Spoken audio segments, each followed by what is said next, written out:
But you're HIV positive. You groomed a 12-year-old girl, 12-year-old child. Yes, a child. You groomed her. And you get your little brother involved to go and rape the little girl. I mean, talk about the devil is alive. Man, this is it. It's like Cain and Abel when after butchering his little brother, God asked him, hey, where's your little brother? And he turns around and he says, hey, am I my brother's keeper? Duh, you should be. You should look out for your brother, for God's sake. And this is not the definition of doing so. What's going on in today's world? And the show host, Baraka Amuri. So then I was born in a refugee camp in Tanzania. At the time, there's so many people ran there. A lot of people were going there, real refugees, after being butchered from the civil war that erupted in Congo. My parents applied for asylum to all the countries. They waited. Now, then I was born in that camp, the same camp. I'm talking tents. I was born there. Now, we're waiting and waiting. For 14 years, we were waiting. Now, of course, these guys could choose to wait as well, but these guys hijacked that and they come in the country illegally. Now, the media will brand you guys racist, far right, the worst people here, the worst group here. How come the good group didn't invite me to go speak over there?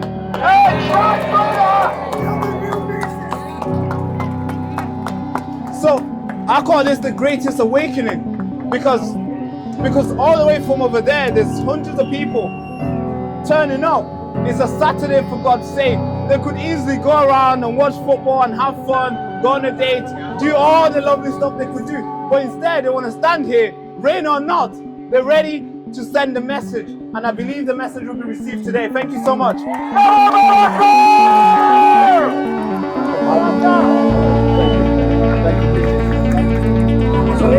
For anybody in the back who struggled to hear this young man's story, one incredible, brave young man. Oh yes, I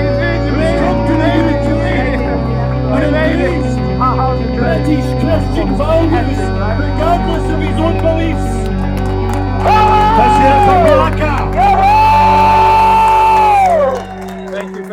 Thank you.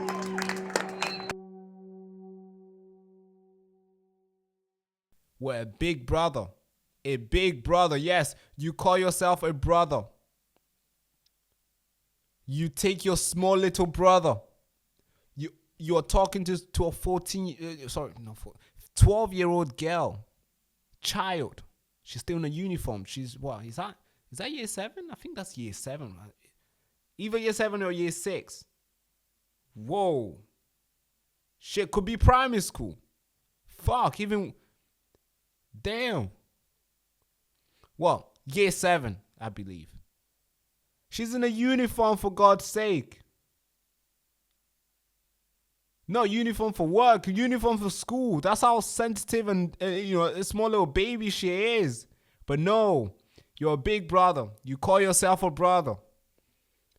You're gonna go out there and get your little brother involved. You are HIV positive. What the fuck anyway? Like, why? Fuck you been doing? Anyways, that's another problem for another day. But you are HIV positive. You groomed a 12-year-old girl, 12-year-old child. Yes, a child. You groomed her. And you get your little brother involved to go and rape the little girl. I mean, talk about the devil is alive. Man, this is it. It's like Cain and Abel when after butchering his little brother, God asked him, hey, where's your little brother? And he turns around and he says, hey, am I my brother's keeper? Duh, you should be. You should look out for your brother, for God's sake. And this is not the definition of doing so. What's going on in today's world? What the F? I'm really holding myself from using bad language here, but what the fuck? Like, talk about shame. Talk about The devil is alive, yes. Walking in the street of Bradford. Man, this is a story that should be repeated on every single mainstream media news. But I had to go through little alleyways in a digital in this digital surveillance, this digital machine to find these stories. These stories are nowhere to be found. It's only reported on Facebook by a little auntie who cares about the country still. Nobody gets to report this unless you're really ready to get your account censored. It's insane. A 12-year-old girl, I mean, she has a child now. And the crazy thing is, I don't know if you guys seen that part when I read this thing. Let's go back to it. Where it says here, I think, right here, the older brother, Leonard, acceptedly he raped her knowingly he was HIV positive, putting her at risk of contracting the deadly disease. The 12-year-old girl, the 12-year-old kid, did not get the HIV. Okay. The court heard that the schoolgirl later gave birth to a child which was proven to be his by DNA test. So she also got pregnant. So we're not talking. This is a scar that walks, right? Usually people will get, like we report stories like this and we cry and we give our wishes and best looks to the victim. And we do our best to make sure, we tread careful with our words and make sure, they receive all the warm, good messaging we give to the victim, usually. And we pray that those victims will recover. And, of course, the scar is always going to be there. The memory is always going to be there. But we pray that it will be ease. It won't be harsh on them through their life. But this one, no matter how much soft words we give out, no matter how sensitive we are with this case, like, hey, no matter how much, of course, we can give praise and stuff and pray for her to be okay and the kid. But this one is permanent. As always, obviously, they're always permanent. Every single case is always permanent. But this one is like a child gave birth after being raped by two brothers. It's like, yeah, it's fucking insane, man. I mean, but how? So, okay, quick story here. I was talking to my team, right? He's the one that found this story. I have to give him credit.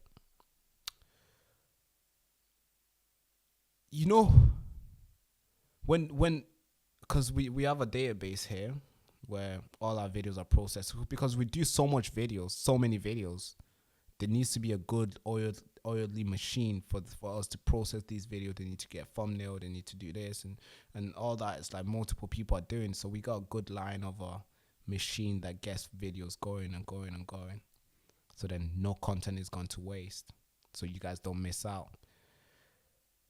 When I wake up 7 o'clock, I'm filming videos, and then I see what the team has allocated, like this, thumbnail, title, everything ready. I just need to go and give my take and report it to you guys, and also do some other research and to add on to it. When they put up stories like this, I read the title, I read the description. I always ask them, like, I have a little conversation with them, like, yo, what the fuck? Like, that is a story? Like, that is true, verified, heavy, ready to go? I mean, how could somebody Especially with this one. How can somebody take the little brother and think it's okay to go and do something like this to somebody's daughter, somebody's sister, somebody's niece? And think, yeah, it's fine. I mean, how? That's the question I always have in my head. How? Like, what kind of devil that enters in your mind to think like, yeah, this is okay to be done? Like, how?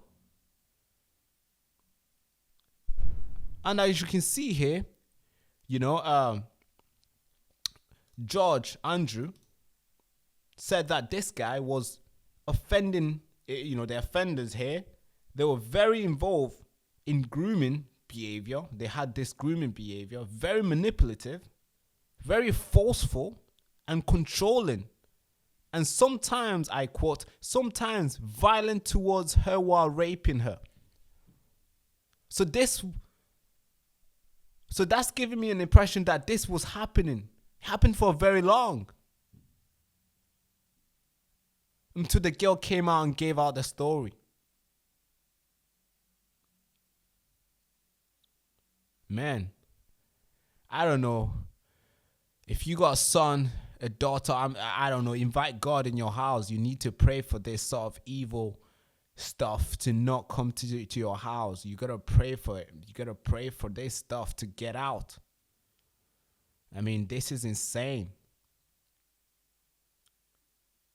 There's so much bullet points I want to hit here. There's so much things to talk about this story. It's just, this deserves a 1-hour broadcast. Hope I had that much time. I think maybe I can squeeze that much time for this story. All of them have been sentenced, but it's still not enough. Because what does the little girl do now? What does the little girl do? Say thank you for them being sentenced? What does she do? Say thank you for going through what she's gone through? What does she say? Say thank you to the police? What? Oh, thank you so much for putting them in jail. But hey, I got a kid and I got this memory in my head that's never going to go away. I got this painful experience that I've endured for however, God knows, however long. It's never going to go away, no matter how long you put them in prison for. What does she say? Thank you? For what? It's like, what does she get? Get to raise a kid, the kid for him? And what does he get when he comes out? What does he do? Link up with his with his kid? Oh, let's go out. I'm your dad. Thank you so much for the warm messages as well. I think the sickness is still here. It's probably going to go away very soon. But thank you. I've been sick for like 2 weeks now. I don't call this sickness now because I'm still getting things done anyway. So it's like, yo, sickness, get off me. It's going away slowly. But yeah, this is the story, man. I really hope this story stays up. I really hope YouTube doesn't delete this. I hope if you're watching this, please keep this story on, please. Maybe share it. I know YouTube has censored the channel. We barely get any views. Usually when we report these stories, we'll have like 14,000. I remember we had 14,000 people joining the live. It's like, whoa.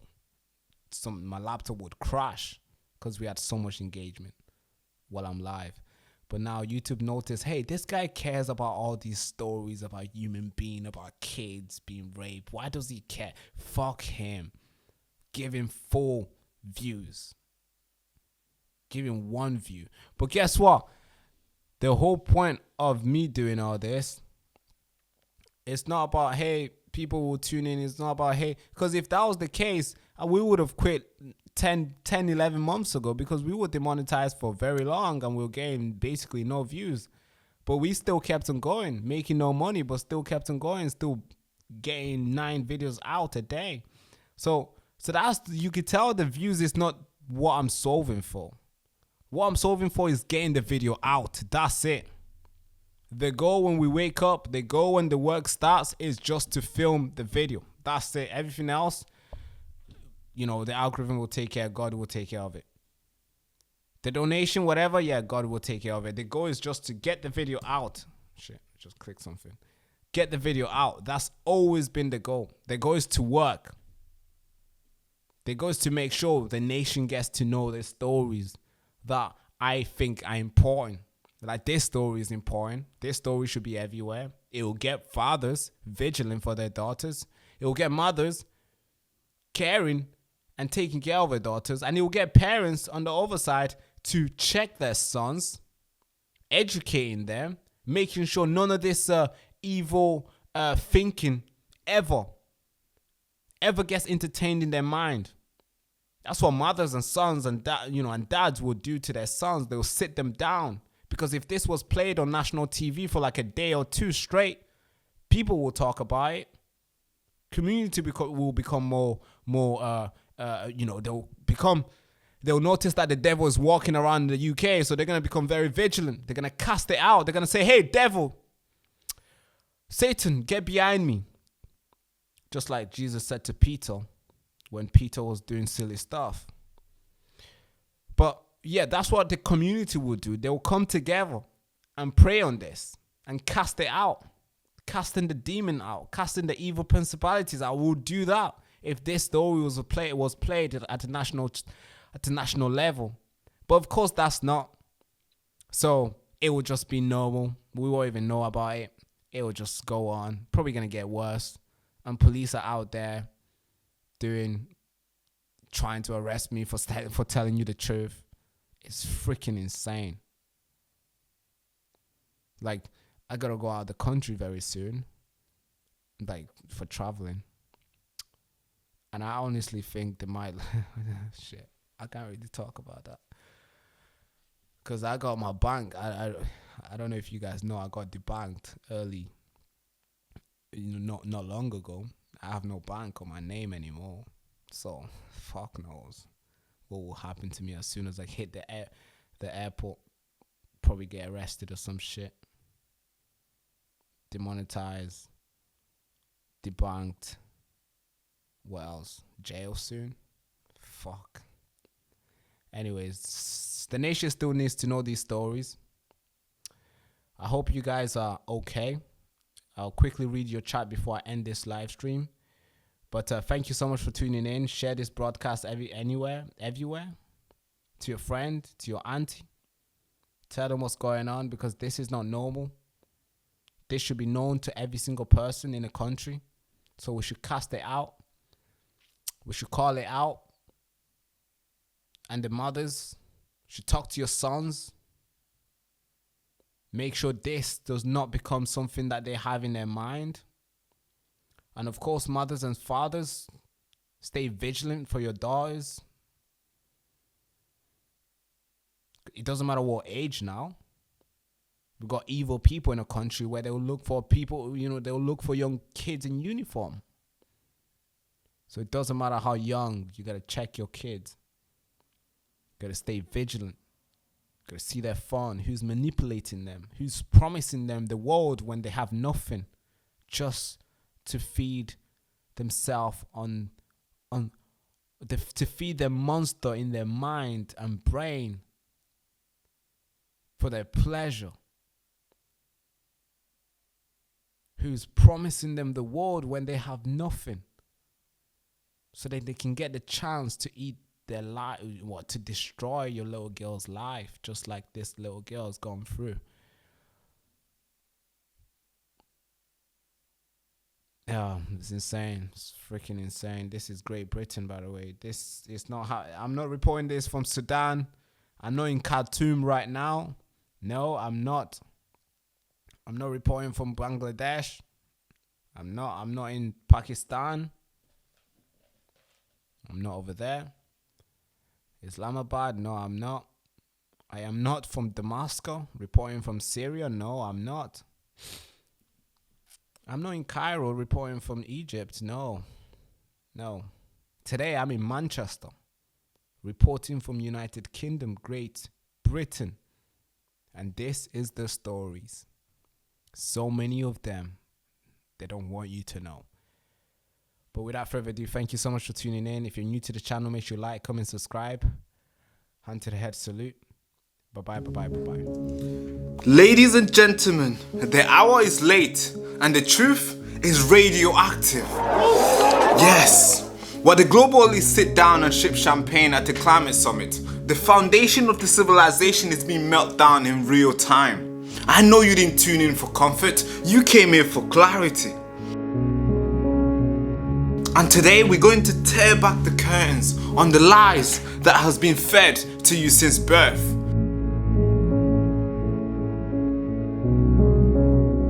This is the front line for the info war. This is the front line to defeat the devil. And most importantly, to defeat the globalist. With your host, Baraka Amuri.